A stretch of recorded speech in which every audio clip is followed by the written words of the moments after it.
Welcome to episode 10 of Project 250, a weekly chronicle of the people, places, and events of the American Revolution, in the order they occurred. So, without further ado, here's what was happening 250 years ago this week, March 5th to 11th, 1775. Last week, Captain Brown and Ensign de Bernier continued their reconnaissance mission, despite surveillance and threats from local Whigs, returning to Boston on Thursday, March 2nd, or possibly March 3rd, after stopovers in Marlborough and Weston. They were met on Boston Neck by Generals Gage and Haldeman, along with their staffs and other officers. Meanwhile, General Gage dispatched a small infantry force under Lieutenant Colonel Alexander Leslie to the town of Salem, where they were to seize some brass cannon rumored to be undergoing refit at a blacksmith shop on the north side of the North River. At Salem, Leslie and his men found their way blocked by a raised drawbridge and a body of militia arrayed behind it. After a brief scuffle that left several colonists with bayonet wounds, the local parson warned Leslie not to attempt crossing by force. He then offered an honorable compromise. The drawbridge would be lowered if Leslie agreed to go no more than 30 rods beyond the bridge and withdraw if no cannons were found. Leslie accepted the terms and, having found no cannons, withdrew as agreed, thereby avoiding a more serious confrontation and perhaps even a war. On March 2nd, in Providence, Rhode Island, an incident occurred known as the Providence Tea Party, in which a predominantly female crowd burned approximately 300 pounds of India tea in the city's market square.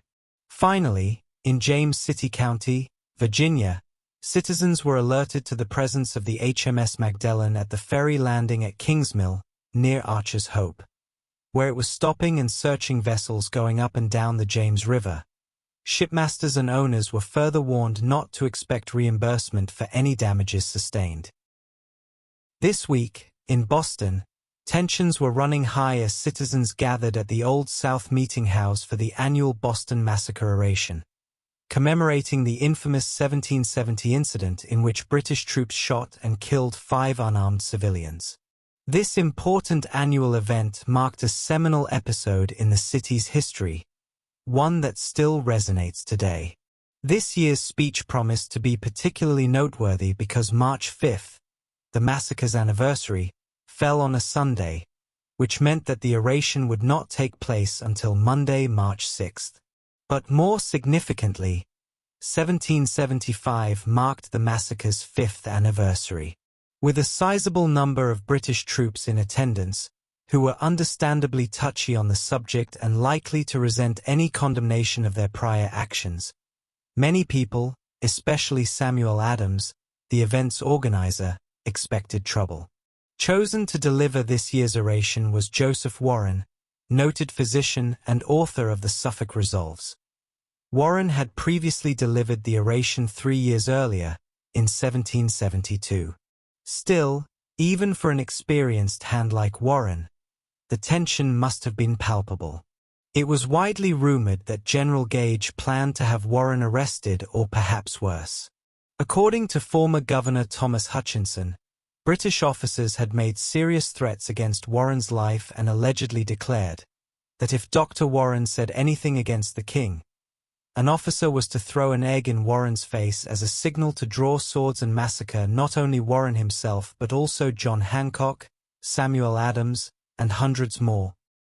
At one point during the speech, a British officer, in a blatant attempt to intimidate, displayed a handful of musket balls in a threatening manner. Warren responded by dropping his white handkerchief over the officer's hand, thus covering the offending musket balls. The fact that the Old South Meeting House was nearly packed to capacity, by some estimates the crowd numbered at least 5,000, 300 of whom were British soldiers, only heightened the tension in the room. In fact, the hall was so crowded that Warren was forced to enter through an open window at the rear, the doors being jammed with people. To prevent trouble, Samuel Adams invited the soldiers to sit in the front pews, where they could presumably be kept an eye on, Some even sat in the steps leading to the pulpit. Warren, for his part, decided to further stir things up by delivering the speech while clad in a white toga. For those raised on the works of classical Roman antiquity, the symbolism of speaking in the traditional garment of a freeborn Roman citizen could not have been more apparent. Warren's speech began with a strong statement of natural rights, Whig philosophy, and a general defense of colonial rights. To the degree that the massacre itself was mentioned at all, it was primarily to express sorrow for the dead and the grief experienced by the friends and relatives of the victims. And while the speech largely refrained from direct condemnation of the British, it concluded with a stirring call for the colonists to defend their rights, no matter the cost. Once you have saved your country and ensured its blessings for future generations, who will be inspired by your example and learn from you how to bring happiness to many, you will joyfully proclaim that the glorious task is complete.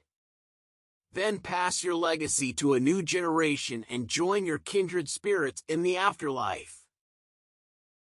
Stirring as Warren's speech was, the real fireworks came afterward when Samuel Adams asked for a volunteer to deliver the following year's oration.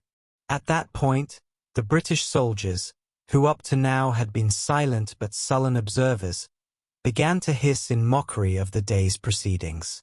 Someone mistakenly thought they heard a shout of "Fire! Fire!" This sparked a scene of complete disorder. Amid this chaos, from the street the sounds of fifes and drums from the 43rd Regiment could be heard, as they happened pass by. According to a British witness, those seated in the gallery, fearing an outbreak of fire, leaped out of the windows and swarmed down the gutters, like rats, into the street. Thus, by mere chance, the crowd was thrown into a state of complete panic and hysteria. Also on March 6, 1775, history was again made in Boston, when a free black man named Prince Hall became the first African American to be initiated as a Freemason in North America, though the term African American did not exist at the time. Little is known about Prince Hall's origins and background. His date and place of birth are largely speculative.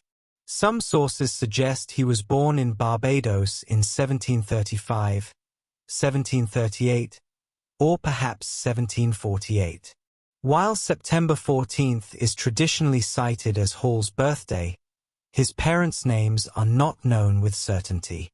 Hall is believed to have served in the Continental Army, but even this is not certain, as at least 6 individuals named Prince Hall from Massachusetts are known to have served during the Revolution. What is known with relative certainty is that, along with 14 other individuals, some sources say 15, Prince Hall was initiated into Masonry by members of Lodge No. 441 of the Grand Lodge of Ireland after being denied admission to the all-white Boston St. John's Lodge. Ironically enough, Lodge No. 441 of the Grand Lodge of Ireland was affiliated with the British forces stationed in Boston. After the war, Hall and other freedmen established their own lodge, which was fittingly designated as African Lodge No. 1, the first African Masonic lodge in America. As expected, Hall was appointed as the Grand Master. For these reasons, Hall is rightly regarded as the father of African Freemasonry and the founder of Prince Hall Freemasonry. In addition to his Masonic endeavors, Hall also worked to advance the rights of black individuals, promote equal educational opportunities, and even ran a school for free black children out of his own home. Somewhat surprisingly, Hall did not support immediate emancipation of slaves. Instead, he advocated for gradual emancipation, proposing that slaves be freed at age 21. On March 7, 1775, the town of Topsfield, Massachusetts, following the recommendation of the Provincial Congress, voted to encourage the enlistment of Minutemen, offering recruitment bonuses for volunteers. However, the town refused to pay these bonuses until the entire Minuteman Company, numbering between 26 and 27 volunteers, had been signed up and had met the requirements of providing themselves with all the necessary military equipment. 2 days later, Wilmington, Massachusetts, formed its own volunteer company of Minutemen. Like all such companies, the Wilmington Volunteers were required to assemble, armed and ready to fight, within 30 minutes in response to an alarm. At week's end, we returned to Elizabethtown, New Jersey, where the Committee of Observation has sent a letter to New York County's Committee of Observation warning them of a suspected breach of the Continental Association involving 2 Elizabethtown residents, Ichabod B. Barnett and Samuel Lee.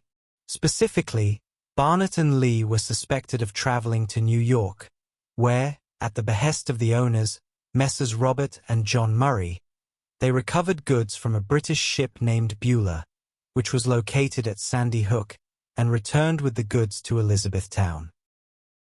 The following day, March 11th, the Elizabethtown Committee of Observation continued their investigation of the suspected breach.